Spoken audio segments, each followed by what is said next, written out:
Your car is watching you and sharing that data with your insurance provider. So, unless you're driving something from the 1980s or maybe before, chances are your data is being shared.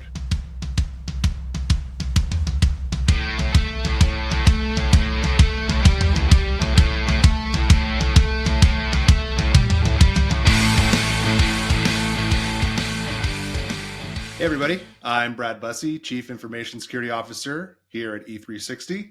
Thank you for joining me for the State of Enterprise IT Security Edition. This is the show that makes IT security approachable and actionable for technology leaders. I'm happy to bring you three topics this week. The first, the House pushes for US ban on TikTok. The second, Europe's world first AI rules get final approval. And the third, your car is watching you. So with that, let's get started.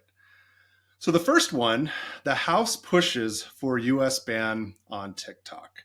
So the House of Representatives, they passed a bill on Wednesday that requires TikTok owner ByteDance to sell the social media platform or face a total ban in the United States.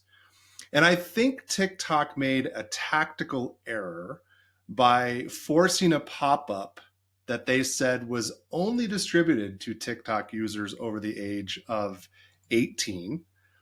And what happened is Congress was bombarded by calls from a lot of people who were, I would say, under the age of 18 and completely swamped with calls straight from the app.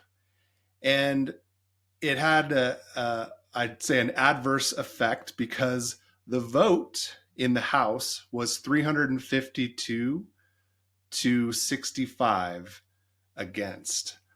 And that basically means a unanimous approved committee that happened last week was ratified. And that says that it is now moving on to the Senate. And it's interesting because the vote in the House, it represents probably the most concrete threat to TikTok in that ongoing political battle. And really, it's all about the allegations that the China-based company could collect sensitive user data. We talked about this in a previous episode. And they could politically censor content. And I think they proved the point a little bit with this pop-up that TikTok decided everyone needed to see, regardless of your user history, your browsing, anything like that. So I think they kind of brought this on themselves a little bit. And what's interesting is TikTok, they still keep saying that they haven't shared any data coming from the US with China, but they can't prove it. So therein lies the challenge. So the bill, it's moving to the Senate, and I would say this is where the destiny is uncertain. There's already a couple of senators that have called out how constitutional is this really to name a specific company and ban them. So it's interesting because we were thinking about how to respond to this as an organization, E360. I was talking with our marketing team and we were debating, should we make a meme that says free TikTok or one that has the logo maybe behind bars? In the end, we're still faced with people choosing to put their information up for the highest bidder. And some of us just choose not to participate. So the second issue that I wanted to talk about today is the world's first major act to regulate AI being passed by European lawmakers. So lawmakers in the European Parliament voted overwhelmingly in favor of the Artificial Intelligence Act. So that's 5 years after regulations were first proposed. Kind of mirrors what we've been doing in the US as far as what our executive order just looked like. So the AI Act is expected to act as a global signpost for other governments grappling with how to regulate the the fast developing technology. So, how does the AI Act work? Like many EU regulations, the AI Act was initially intended as consumer safety legislation. And like many other regulations, they're taking a risk based approach. And that's to products, services, anything that's using artificial intelligence. Now, if you look at it, they're seeing high risk uses of AI in things like medical devices or critical infrastructure, things like water, electric, communications. Those are going to face tougher requirements like using high quality data and providing clear information to users.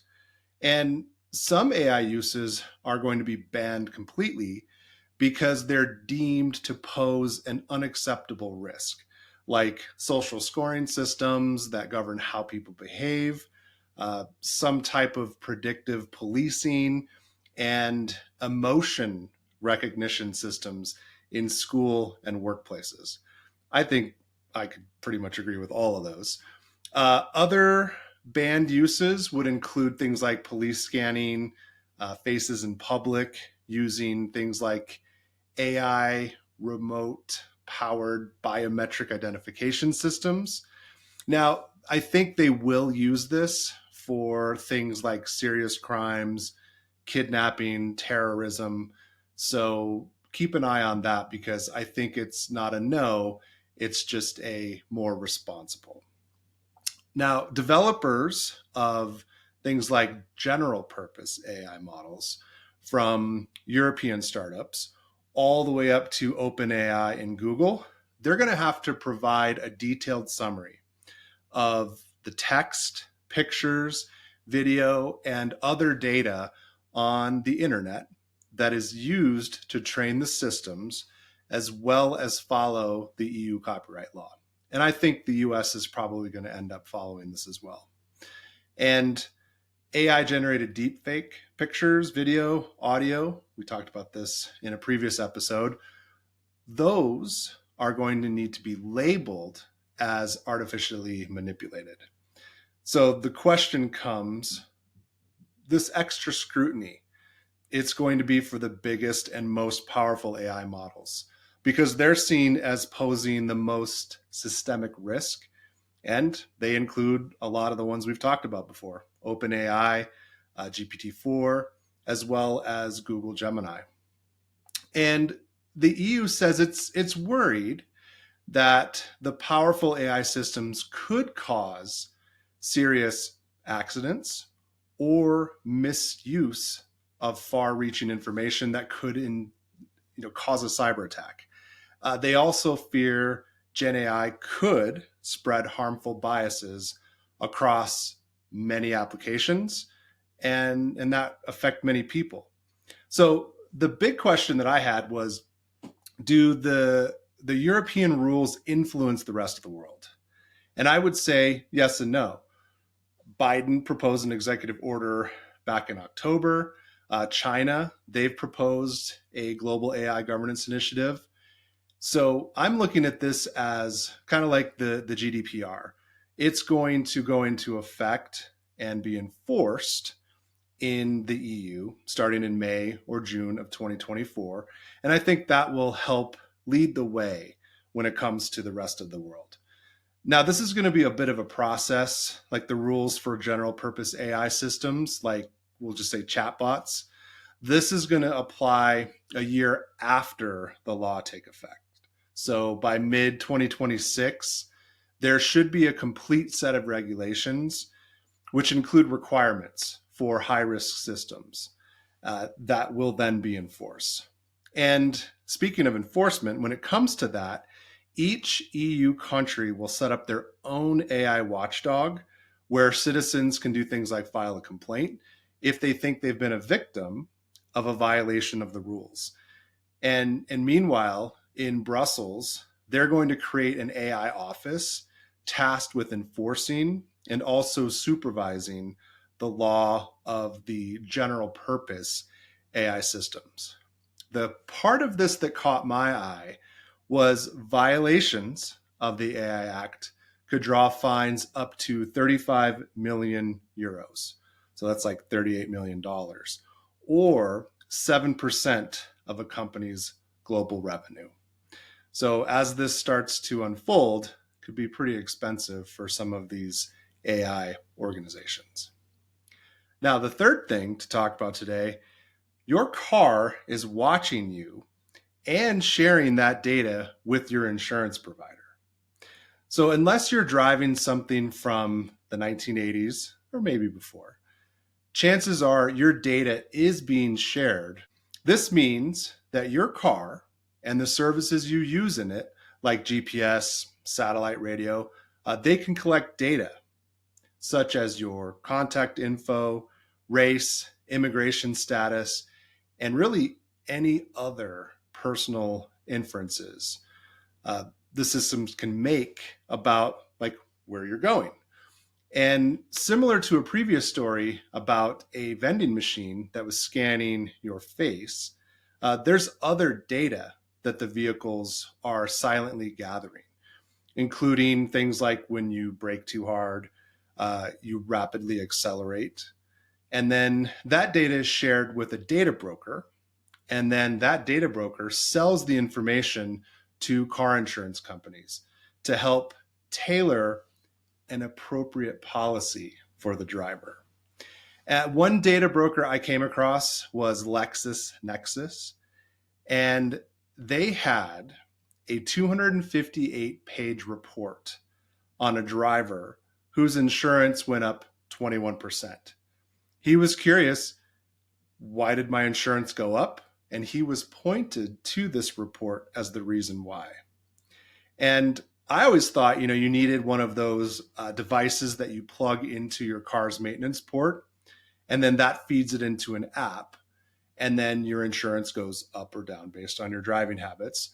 But it looks like those days with the smartening of our vehicles are gone. Now, the fine print here is that most major automakers' privacy policies, they have no opt-out choice, and they don't offer encryption for our data. And no US brands really have a way to totally delete your info. So if you're looking for that right to be forgotten from a privacy policy standpoint, it doesn't exist. And in a study, there was like 19 car companies that even specify that they can sell your data to brokers, marketers, or dealerships. So with that, thank you for tuning in, and we'll see you next time.